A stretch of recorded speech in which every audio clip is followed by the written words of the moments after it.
KPM. Wish, sedap punya makanan ni. Kat mana ni? Pulau Pinang. Oh. Ish. Seorang remaja bunuh diri kerana terlalu stres. Wish. Takutlah baca berita sekarang ni. Sampai bunuh diri tu. Lokman? Ustazah. Baca apa itu? Tak ada Ustazah. Tadi saya scroll media sosial ni, terbaca berita seorang remaja bunuh diri Ustazah. Astaghfirullahalazim. Agak-agaknya sebab apa Ustazah Kalau Lokman nak tahu, kena masuk kelas saya lah untuk kita belajar tajuk hari ini. Okey Ustazah. Jom. Jom.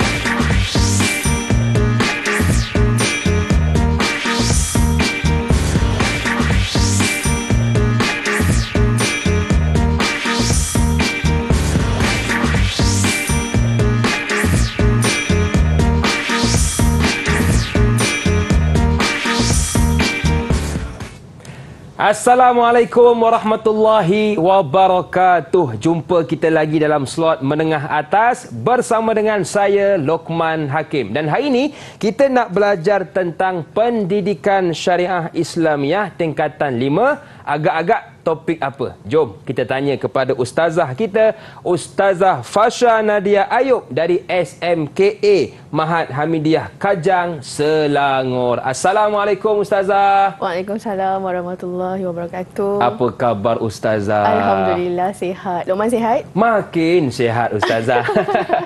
Baik, terima kasih kepada Ustazah Fasha yang sudi bersama dengan kita. Jadi Ustazah, apakah yang akan kita belajar pada hari ini? InsyaAllah. So hari ini kita akan belajar tajuk yang ada dalam pendidikan syariah Islamiah. Okey, Ustazah mungkin boleh tekan bawah. Oh, tekan bawah. Okey. Tingkatan 5, iaitu dalam bidang hadis hukum di bawah tajuk menjauhi jenayah bunuh diri. Macam mana yang Lokman tengok tadi dalam media sosial kan, ada banyak kes-kes dan kes di kalangan pelajar pun ada. Jadi hari ini kita tengok apakah dia tajuk yang ada dalam menjauhi jenayah bunuh diri untuk hadis hukum. Okey, so kita akan bermula dengan hadis. Okey, ini adalah hadis yang dikeluarkan yang mana kita tentukan hukum tentang jenayah bunuh diri itu berdasarkan kepada hadis ini. Mungkin Lokman boleh tolong Ustazah baca? Boleh Ustazah. Okey. An Abi Hurairah qala Rasulullah sallallahu alaihi wasallam man qatala nafsahu bihadidatin fahadidatuhu fi yadihi yatawajja'u biha fi batnihi fi nari jahannam khalidan fiha abada wa man shariba samman faqatala nafsahu fahuwa yatahassahu fi nari jahannam khalidan mukhalladan fiha abada wa man taradda min jabalin faqatala nafsahu fahuwa yataradda fi nari jahannam khalidan mukhalladan fiha abada. Ahsanta. Okey. So kita tengok artinya daripada hadis ini, daripada Imam Abu Hurairah meriwayatkan bahawa Rasulullah bersabda, sesiapa yang membunuh diri dengan menggunakan besi bihadidatin, maka tangannya akan melukai perutnya sendiri dengan besi itu di neraka Jahannam dan kekal di dalamnya selama-lamanya. Dan sesiapa yang membunuh diri dengan cara minum racun, maka ia terus meminumnya di neraka Jahannam dan ia kekal di dalamnya selama-lamanya. Dan sesiapa yang terjun dari bukit untuk membunuh diri, maka ia akan terus terjatuh di neraka Jahannam dan ia kekal di dalamnya selama-lamanya. Kalau kita tengok dalam hadis ini, ada 3 takkid ataupun 3 yang ditegaskan oleh Rasulullah, iaitu pada kalimah finari jahannam khalidan fiha abadan. Iaitu membawa maksud mereka itu akan berada di dalam neraka Jahannam dan ia kekal di dalamnya selama-lamanya. Penegasan yang dibuat oleh Rasulullah dalam hadis ini sebanyak berapa kali? 3 kali. 3 kali Ustazah. Dan ini adalah hadis yang menunjukkan hukum pengharaman kerana apa hadis ini tidak dibenarkan.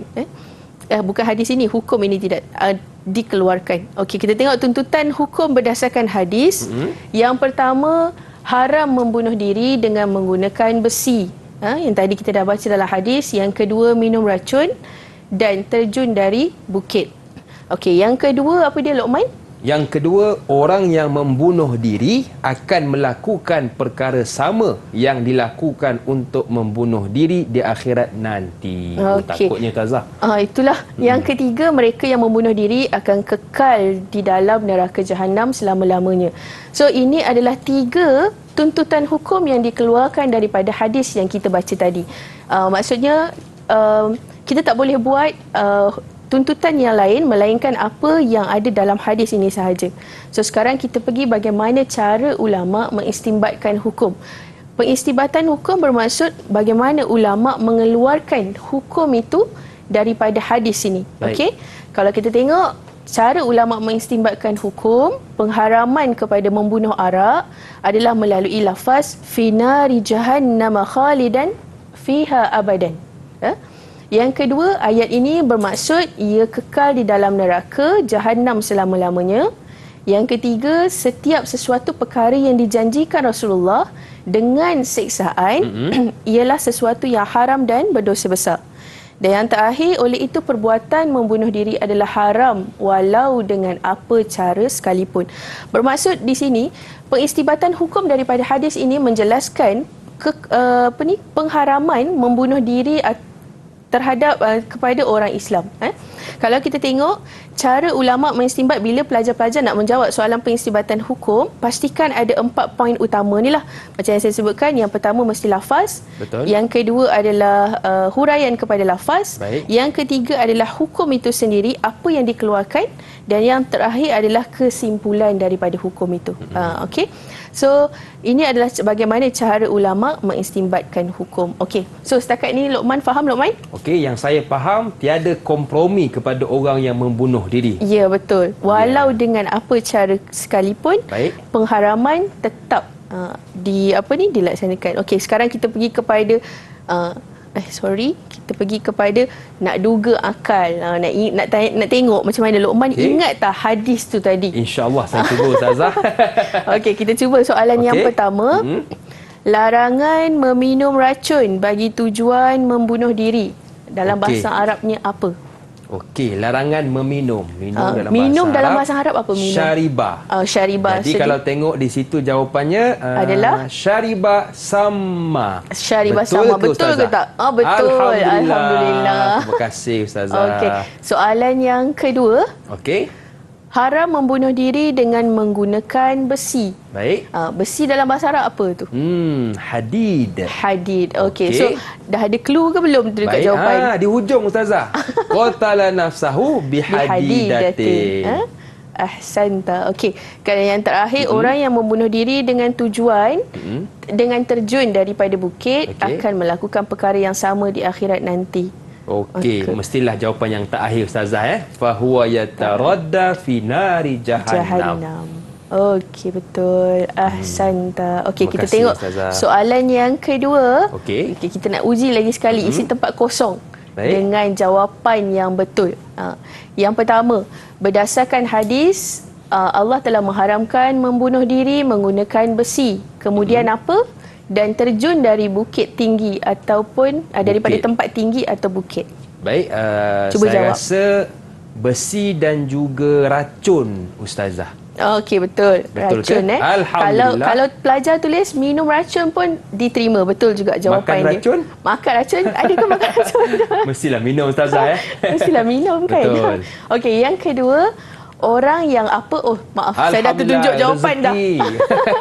Orang yang membunuh, Ustazah. Membunuh diri akan melakukan perkara yang sama dilakukan untuk membunuh diri di akhirat nanti.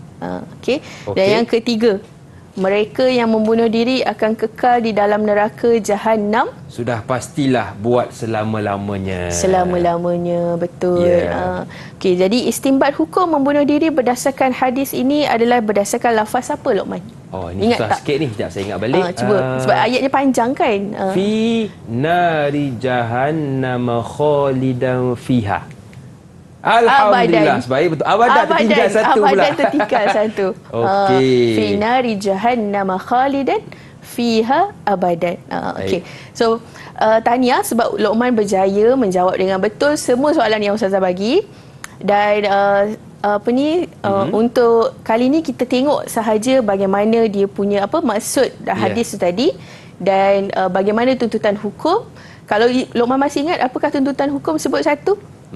Iaitu haram, Ustazah. Haram membunuh diri dengan menggunakan besi, racun ataupun terjun dari bukit. Terjun dari bukit. Jadi Ustazah, bila kita belajar tentang hadis ini, mungkin ada murid di luar sana, kalau ikutkan hadis tu sebut 3 perkara tadi kan? Ya. Jadi kalau contoh dia sebut macam mungkin 2 sahaja. Jadi bagaimana Ustazah? Dalam soalan dia memberi 2 sahaja contohnya. Begitu. Kalau soalan itu minta berikan 2 dan dia beri 2 jawapan daripada 3, dah dikira betul. Atau dia memberi jawapan selain daripada itu yang tidak sesuai dengan hadis, yang tidak betul dengan hadis, tidak akan diterima lah. Sebab dia berdasarkan hadis. Kalau bukan berdasarkan hadis, mungkin jawapan itu boleh diterima. Okey, baik. Jadi itulah sedikit berkenaan hadis hukum menjauhi jenayah bunuh diri. Dan sekarang kita nak berehat seketika. Boleh Ustazah? Boleh. Jangan ke mana-mana, teruskan bersama dengan kami dalam Menengah Atas.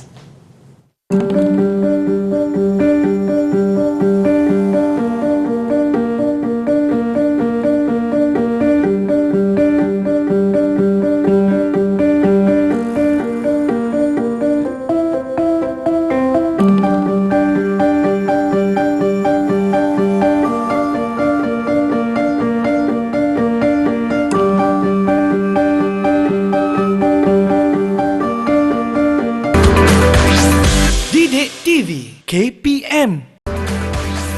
Didik TV KPM.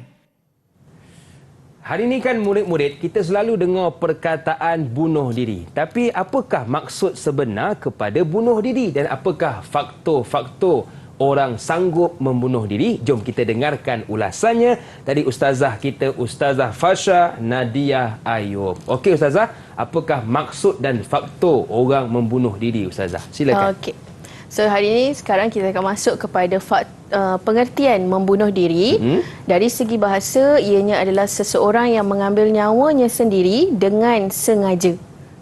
Yang dari segi istilah, perbuatan yang dilakukan bagi membunuh diri sendiri dengan harapan kematian dapat menyelesaikan masalah yang dihadapi. Ini adalah pengertian untuk maksud bunuh diri. Baik.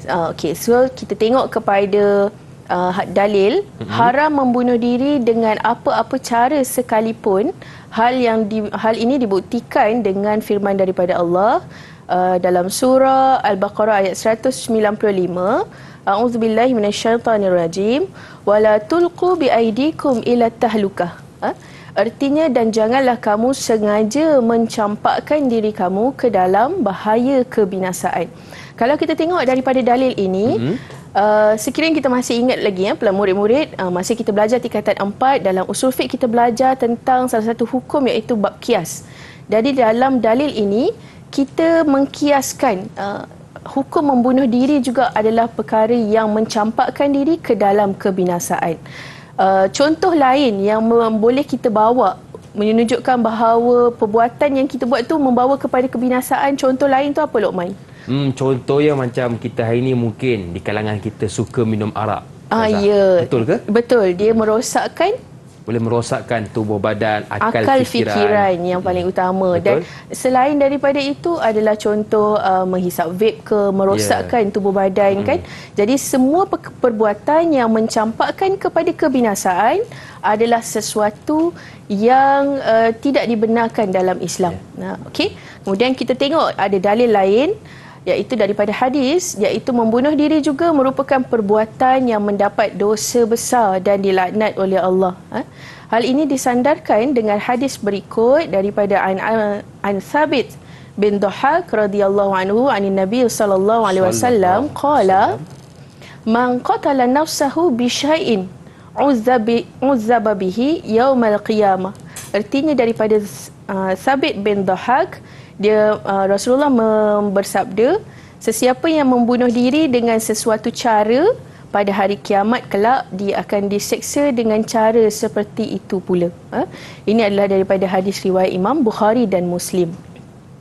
So di sini jelas menunjukkan bahawa bukan sahaja dalam hadis yang kita belajar ada tentang pengharaman kepada membunuh diri, tetapi dikuatkan dengan dalil dalam Al-Quran. Betul. Dan kedua-duanya menunjukkan pengharaman dan penegasan larangan menjauhi supaya membunuh diri ini tidak dilaksanakan oleh orang Islam terutamanya. Okey. So kita tengok pula apakah faktor atau sebab yang mendorong kepada bunuh diri. Okey, cuba baca satu, Luqman. Boleh Ustazah? Saya baca yang pertama. Tekanan emosi yang keterlaluan sehingga menyebabkan hilang kewarasan akal, fikiran dan mengambil jalan singkat dengan membunuh diri. So, poin yang pertama dekat sini adalah tekanan emosi yang keterlaluan. Maksudnya, di kalangan murid-murid kadang-kadang ada yang terlalu stres. Maksud stres yang keterlaluan itu boleh mendorong diri seseorang untuk melakukan jenayah bunuh diri. Okey, yang kedua. Okey, yang kedua, kurang bertawakal kepada Allah dan menyangka dengan membunuh diri boleh menyelesaikan segala masalah yang dihadapi. Ini tidak sepatutnya berlaku. Betul, sebab kebergantungan kita kepada Allah adalah lebih utama. Sebab itu kita selalu sebut apa? Kalimahnya Bismillahirrahmanirrahim. Betul. Sebab menunjukkan bila kita buat sesuatu bukan kerana kita buat tu kita yakin benda tu akan dapat, tetapi kalau Allah tidak tolong pastinya takkan dapat apa yang kita nak buat. Betul, Ustazah. Okey, yang ketiga. Yang ketiga, kurang berdoa kepada Allah yang Maha Berkuasa menjadikannya dan menentukan segala sesuatu. Okey. Ini juga salah satu sebab yang mendorong seseorang itu buat cubaan untuk membunuh diri kerana kurang berdoa kepada Allah. Seperti saya sebut tadi, kebergantungan kita kepada Allah. Okey, yang keempat. Yang keempat, tidak memohon pertolongan daripada pihak yang bertanggungjawab untuk membantu menyelesaikan masalah. Jadi di kalangan pelajar, kalau di kalangan murid-murid, siapa yang sebenarnya, kalau pelajar murid itu ada masalah tentang stres ke, dia nak cerita ke, siapa orang pertama yang sepatutnya dia boleh minta pertolongan kalau Luqman rasa? Kepada Allah. Ataupun kalau di sekolah kita ada kaunselor, kemudian kita ada guru-guru dan seterusnya, ibu bapa yang mana boleh membantu untuk menyelesaikan masalah.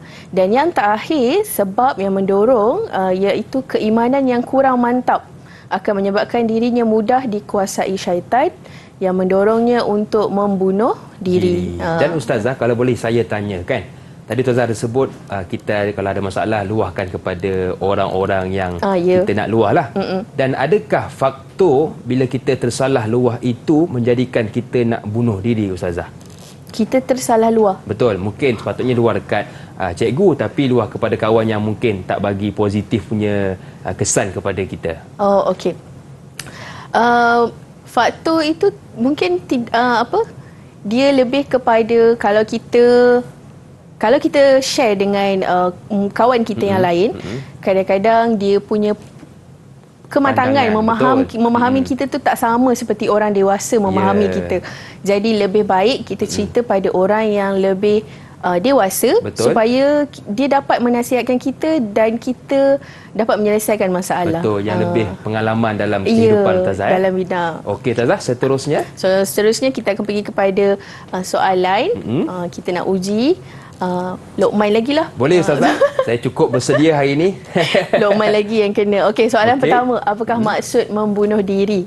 Okey, maksud membunuh diri ialah seseorang, perbuatan yang dilakukan untuk membunuh diri dengan menganggap dapat menyelesaikan masalah. Okey, betul. Ustazah? Betul. Perbuatan yang dilakukan bagi membunuh diri sendiri dengan harapan kematian dapat menyelesaikan masalah yang dihadapi.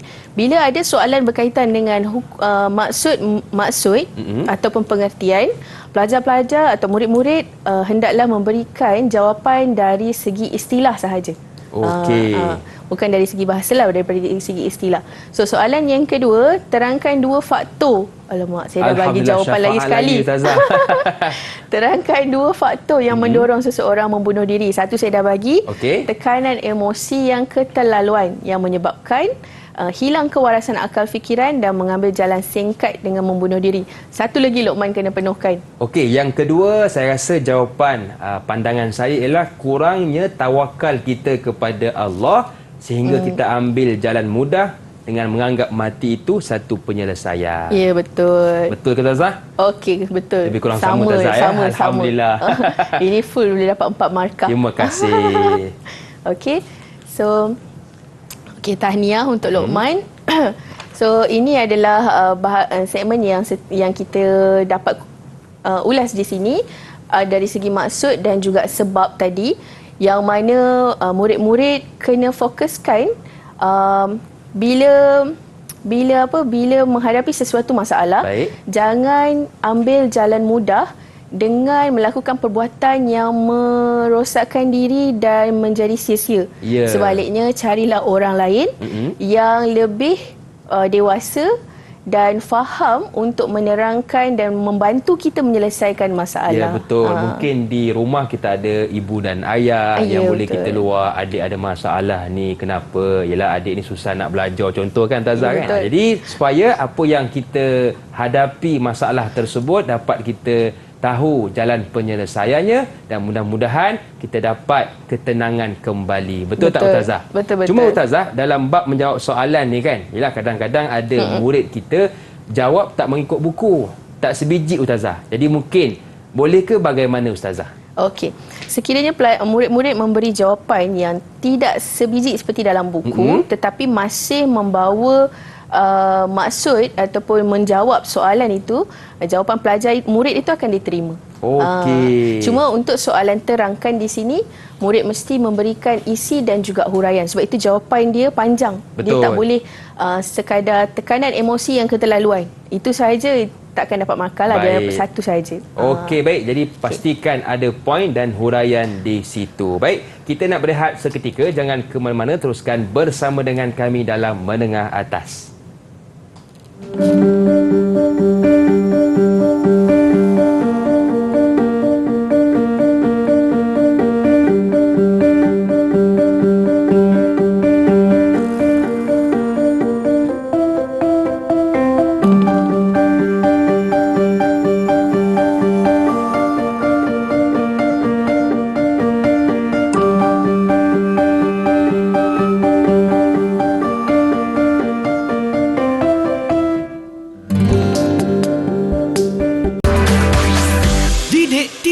KPM. Hari ini kita ramai lihat di jalanan orang yang berbasikal, ramai juga yang berjoging. Bila kita tanya akak, kenapa akak berbasikal? Akak ni kalau boleh dek nak nampak muda kembali. Bila tanya abang, kenapa abang berjoging? Sebab abang nak sihat. Jadi apakah kepentingan kita menjaga kesihatan dan langkah-langkah yang boleh kita lakukan untuk kita menghindari penyakit ataupun stres yang boleh membawa kepada membunuh diri? Apa kata? Jom kita tanya kepada ustazah kita, Ustazah Fasha. Okey ustazah, apakah kepentingan kita hari ini menjaga kesihatan ustazah? Okey. Sebelum saya menjawab soalan Luqman, saya nak tanya pada Luqman dulu. Apa hobi yang Luqman selalu buat di masa lapang? Okey, saya ustazah cukup suka sangat bermain bola. Sebab yang pertama, bila saya main bola, keluar peluh. Yang kedua, bila main bola, kita akan jumpa ramai kenalan. Yalah, satu pasukan bola kan 11 orang. Kalau dah dua kumpulan, 22 orang. Jadi bila ramai kawan, kita boleh kongsi pengalaman pahit dan manis kita ustazah. Ya, betul. Okey. So, saya bertanya ni sebab ianya menjadi salah satu sebab antara sebab lain kenapa kita boleh dapat mengurangkan stres bila kita seorang diri. Okey, kita tengok kepentingan menjaga kesihatan rohani dan jasmani. Okey, yang pertama, melahirkan keimanan yang teguh dalam diri Muslim supaya dapat memandu dirinya ke arah kebenaran. Okey, yang kedua, membentuk personaliti Muslim yang unggul untuk menjadi contoh teladan kepada orang lain. Bila kita menjadi satu personality, kita ada karisma, kita sentiasa sihat, jaga badan kita dari segi jasmani, dan dari situ kita dapat menunjukkan, melahirkan rasa yang kita punya keyakinan pun tinggi, Ustazah, kan? Keyakinan lebih tinggi. Nak jumpa orang lebih selesa. Okey, yang ketiga, menjadikan tubuh badan manusia sentiasa sihat dan tidak berpenyakit agar mampu melaksanakan tanggungjawab. Betul, Ustazah. Kalau kita lihat hari ini kan ramai di kalangan golongan remaja, Ustazah, kan? Muda-muda dah macam-macam penyakit, Ustazah, kan? Ya, betul. Jadi mudah-mudahan bila kita bersenam, bab kata Ustazah tadi, kita sihat. Betul. So kena ambil masa dalam seminggu, bersenam dalam 3 hari dalam seminggu untuk kekal fit, kekal cergas dan cerdas untuk diri sendiri. Okey, so sekarang kita tengok apakah langkah-langkah untuk menghindari perbuatan cubaan membunuh diri. Okey, yang pertama apa dia, Luqman? Yang pertama ialah mendapatkan perkhidmatan saringan kesihatan mental. Okey, kat mana kita boleh dapatkan perkhidmatan saringan kesihatan mental ni, Luqman? Kalau sekarang pun kita tengok ada di mana-mana tempat, kan, di mana-mana, contoh macam klinik pun sudah ada. Ya, dan betul. kita juga mungkin boleh ikut serta acara, kan, macam sekarang ni ada acara macam larian bersama-sama, kan. Jadi di situ kita boleh kurangkan kita punya tekanan stres. Betul ke, Ustazah? Betul. Bila kita buat saringan, jadi kita tahu tahap kesihatan mental kita ni di paras mana. Bukan sahaja kita punya sakit lain, tetapi mental kita pun perlu dibuat saringan supaya kita tahu levelnya, stres kita di level mana. Okey. Kemudian yang kedua, berjumpa dengan kaunselor untuk meminta pandangan. Kalau macam saya sebut tadi, di sekolah kita ada kaunselor yang menjaga murid-murid untuk murid-murid ni berkongsi dan buat buat sesi dengan mereka sekiranya memerlukan pandangan. Selain daripada itu, kat mana lagi kita boleh jumpa kaunselor ni sebenarnya? Mungkin di luar sekolah, Ustazah, kan? Di luar sekolah, contohnya di media sosial, kan? Betul. Secara tidak langsung kita dapat tengok ramai ustaz-ustaz di luar, bahkan ada kaunselor-kaunselor yang membuat sesi ataupun nasihat di media sosial yang mana mereka membantu kita penonton secara amnya untuk merawat sekiranya kita berhadapan dengan sesuatu masalah. Betul, Ustazah. Macam saya pun, saya suka di laman media sosial tu kita ikuti orang kata yang memberi kata-kata semangat bila kita tengah jatuh, kita tengah sedih, kita lihat kata-kata yang telah dikongsikan, kita naik kembali. Ya, betul. Jadi ikutilah saya dan juga Ustazah Fasha di media sosial. Ya, betul. Okey, Ustazah. Okey, yang ketiga iaitu mendekatkan diri kepada Allah. Ini adalah langkah yang paling utamalah bagi seorang Muslim. Kalau dia menghadapi apa-apa masalah, kita kena dekatkan diri kepada Allah. Contoh satu zikir yang Luqman selalu amalkan bila mana Luqman stres untuk dapatkan balik ketenangan, apa selalu Luqman baca? Okey, selalunya saya akan zikir dengan hasbunallah wa ni'mal wakil wala haula wala quwata illa billahil aliyil azim. Ataupun yang paling pendek, senang, kita berselawatlah, Ustazah. Allahumma salli ala Muhammad. Ya, betul. Itu adalah salah satu juga zikirnya. Dan bagi orang yang mengalami masalah stres ini tadi, sebenarnya kadang-kadang mereka merasakan bahawa mereka gagal dalam hidup. Dia rasa dia gagal, dia malang, dia tidak bernasib baik seperti orang lain. Dia jadi untuk kita mengangkat balik diri dan semangat kita adalah dengan salah satu kalimah yang paling senang dan simple, iaitu kita sebut Allahu Akbar. Betul. Allahu Akbar membawa maksud Allah Maha Besar. So bila kita merasakan Allah lebih besar dan Allah yang akan membantu kita untuk memberi ketenangan dan menyenangkan kita. Betul. So itu adalah salah satu cara lain lah untuk kita berbanyakkan zikir.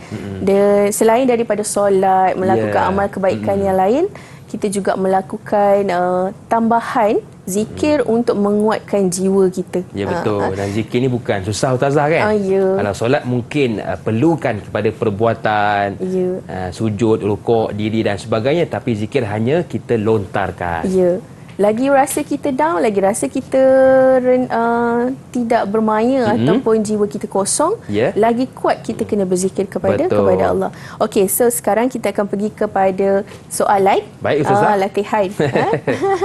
Okey, kita tengok dua soalan yang saya sediakan. Soalan yang pertama, huraikan dua kepentingan menjaga kesihatan dan jasmani. Apakah pentingnya kita kena jaga kesihatan dan jasmani ni, Luqman? Okey, yang pertama ialah kita kena menjaga kesihatan dan juga jasmani supaya yang pertama kita tidak stres, Ustazah. Tidak stres. Okey, lagi. Betul ke? Wah, kalau ikutkan jawapannya lain, tapi boleh diterima. Baik, yang kedua supaya tubuh badan kita kekal sihat, cergas dan kita pun menjadi seorang yang ceria. Ya, betul. Okey. Kalau ikutkan contoh jawapan yang saya sediakan, ianya membentuk personaliti Muslim yang unggul untuk menjadi teladan kepada orang lain. Dan yang kedua, seperti mana yang Luqman jawab tadi, menjadikan tubuh badan kita sihat dan tidak berpenyakit agar mampu melaksanakan tanggungjawab. Kerana kita hidup ada tanggungjawab. Jadi kalau kita stres, badan kita tidak bermaya, maka kita tak dapat melaksanakan tanggungjawab dengan baik. Okey, soalan yang kedua, jelaskan dua langkah menghindari perbuatan cubaan membunuh diri. Apakah dia, Luqman? Yang pertama ialah mendekatkan diri kepada Allah Subhanahu Wa Taala. Yang kedua, mendapatkan nasihat dari kaunselor. Okey, mendapatkan ini yang contoh saya bagi, mendapatkan perkhidmatan saringan kesihatan mental, dan yang jawapan daripada Luqman tadi daripada kaunselor. Itu pun dikira sebagai jawapan. Okey. Contohkan, Ustazah, kalau saya buat 3 jawapan, mungkin dia minta 2 tapi saya bagi 3. Jadi dibenarkan atau bagaimana, Ustazah? Kita pelajar ini sangat cemerlang. Sebab minta 2 dibagi 3. Okey. Jangan minta 2 bagi 1, Ustazah. Jangan minta 2 bagi 1, bagi lebih tak apa. Yang bagi kurang tu yang masalah. Baik. Jadi contoh macam kita tengok jawapan pertama tadi, mendekatkan diri kepada Allah. Kemudian dihurai lagi seperti solat, zikir dan sebagainya. Itu adalah jawapan yang bagus. Kalau dia nak buat huraian selepas dia memberi isi pun boleh dibenarkan juga. So kalau dia dapat mendapatkan berjumpa dengan sesi kaunselor di sekolah saya, dia memberi pengalaman dia sendiri dalam jawapan itu pun dikira sebagai satu jawapan yang baiklah. Baik, Ustazah. Dan kalau kita lihat macam soalan yang Ustazah ajukan kepada saya tadi kan, jelaskan. Jadi kalau soalan jelaskan, murid kita hanya buat dalam bentuk point, tidak dalam bentuk huraian. Jadi bagaimana, Ustazah? Okey. Kalau untuk soalan ini, jelaskan 2 langkah. Kalau soalan ini kita faham bahawa soalan ini adalah soalan berbentuk analitik, iaitu soalan jelas minta 2 sahaja. Jadi pelajar hanya perlu berikan 2 poin sahaja. Tak perlu dalam bentuk jawapan dalam bentuk karangan yang panjang lah. Kalau diberi jelaskan langkah menghindari perbuatan, barulah berikan jawapan yang lebih panjang. Okey, baik. Jadi jangan panjang sangat, jangan pendek sangat. Ini habis 2 muka ditulisnya. Jenuh kita nak membacanya ya. Baik, jadi itu antara cara-cara untuk kita jauhkan daripada penyakit murung dan akhirnya membawa kepada membunuh diri. Jadi Ustazah, mungkin kesimpulan ataupun rumusan untuk segmen ini secara ringkasnya. Okey, untuk segmen ini dapat disimpulkan bahawa bagi setiap masalah yang dihadapi, apa yang penting adalah kita perlu menjaga diri sendiri dulu. Baik. Dan kita kena rawat diri sendiri. Sekiranya kita yang sakit, mana kita kena cari dulu penawar. Kalau kita stres, kita kena keluar berjumpa dengan orang, ambil udara, lepas tu kita bersenam, keluarkan peluh supaya ianya lebih menenangkan. Kemudian barulah kita berjumpa dengan orang yang seperti yang macam kaunselor lah. Baik. Setiap penyakit ada ubat, maka ubatilah kemurungan kita. Baik, kita nak berehat seketika. Jangan ke mana-mana, teruskan bersama dengan kami dalam Menengah Atas.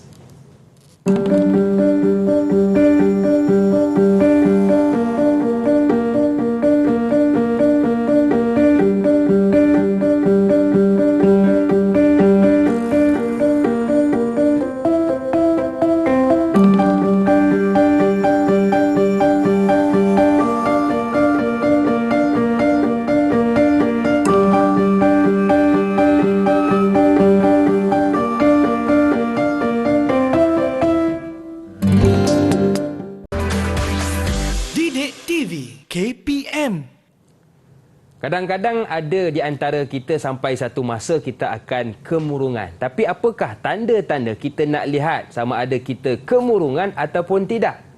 Jom kita dengarkan ulasannya dari ustazah kita, Ustazah Fasha Nadia Ayub. Jadi ustazah, macam mana kita nak kenal tanda-tanda yang kita sedang kemurungan, ustazah? Okey, so sekarang kita akan tengok bagaimana tanda-tanda yang kita tanda-tanda kemurungan. Okey. So kita tengok sekiranya ada tanda-tanda ni pada diri kita, maknanya kita mungkin dah masuk fasa kemurungan tu. So dah kena cari rawatan. Betul. Okey, yang pertama cepat marah. Oh ya. Lokman suka marah ke? Tapi saya tengok awak Betul. macam tak suka marah. Seorang yang happy. Ya, alhamdulillah, terima kasih ustazah. Okey, yang kedua, hilang minat pada perkara rutin. Yang ketiga, dari segi fizikal, seseorang yang ada tanda-tanda kemurungan, dia akan mudah letih, pening kepala dan mengalami masalah pencernaan. Okey, yang keempat, dia akan hilang selera makan lah. Bila dah ni kan. Oh, yang ni saya sentiasa selera ustazah. Sama lah kita. Okey, seterusnya sedih yang berpanjangan. Ini biasa kita tengok. Tengah-tengah orang lain semua happy, kadang-kadang dia seorang je rasa nak nangis. Kan? Itu adalah tanda-tanda kemurungan selain daripada yang disebutkan. Kemudian rasa bersalah, gagal dan malang pada diri sendiri. Terlalu rasa down untuk diri sendiri menunjukkan juga itu sebagai salah satu tanda kemurungan. Okey. Kemudian yang terakhir, dari segi kognitifnya, sukar untuk fokus dan membuat keputusan dan serta pelupa. Betul. Jadi mungkin ibu ayah yang ada sedang menonton sekarang ini boleh peka ustazah kepada anak-anak kita yang ada tanda-tanda yang telah disebutkan oleh ustazah. Ya, betul. Mungkin tengok dulu seorang yang happy, gembira, sekarang cepat marah. Dulu selera makannya tinggi, sekarang kurang kan ustazah kan? Ya, betul-betul. So bila kita tahu anak kita ataupun murid kita ada tanda-tanda kemurungan ini, sebagai orang dewasa kita perlu segera untuk menasihati, bertanya kan, supaya dia meluah dan menceritakan pada kita apa masalah dia sebenarnya. Okey.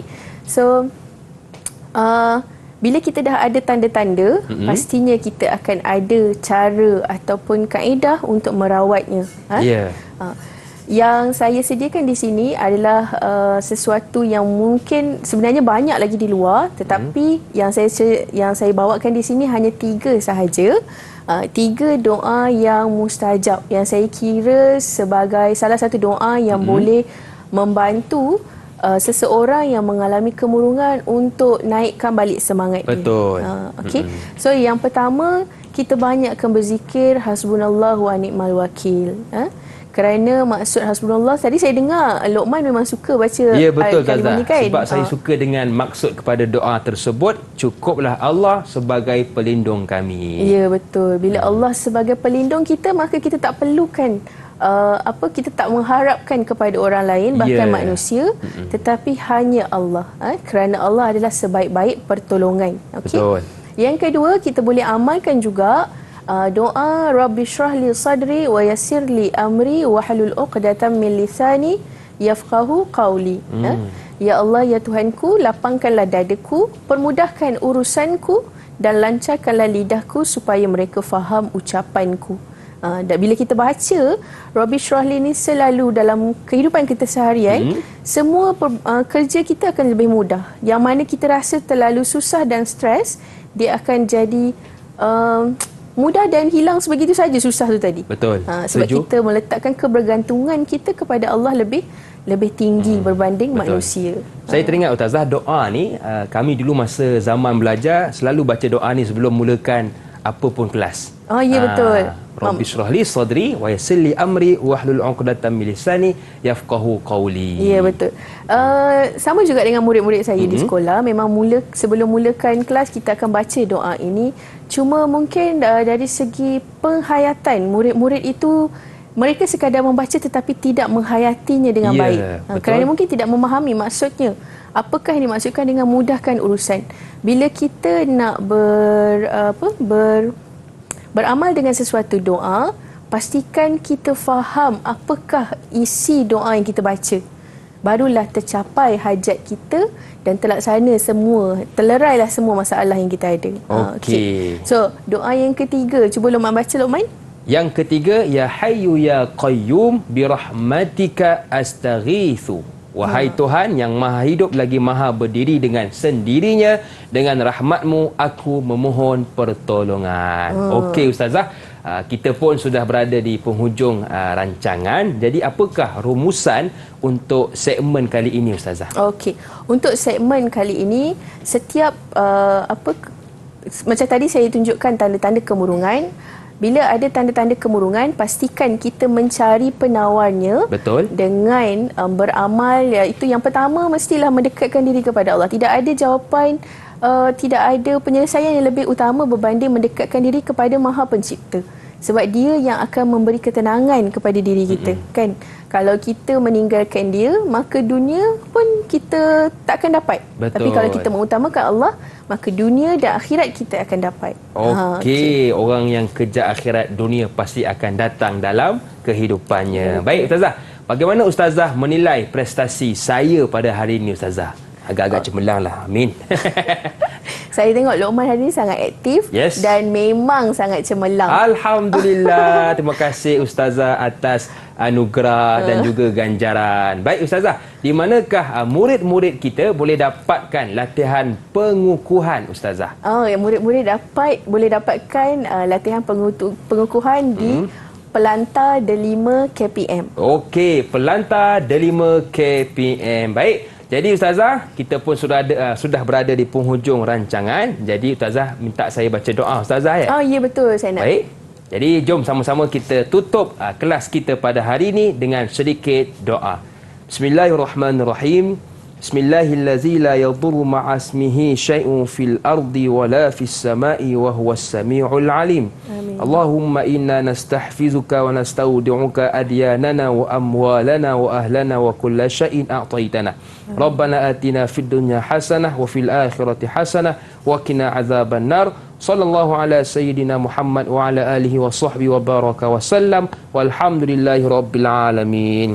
Amin. Terima kasih kepada Ustazah kita, Ustazah Fasha Nadia Ayub dari SMKA Mahat Hamidiyah Kajang Selangor yang sudi berkongsi ilmu dengan kita pada hari ini, dan juga murid-murid yang sudi menonton dari rumah. Saya, Luqman Hakim, mohon izin undur diri. Senyum nampak gigi, ada rezeki, jumpa lagi. Assalamualaikum warahmatullahi wabarakatuh. Bye-bye.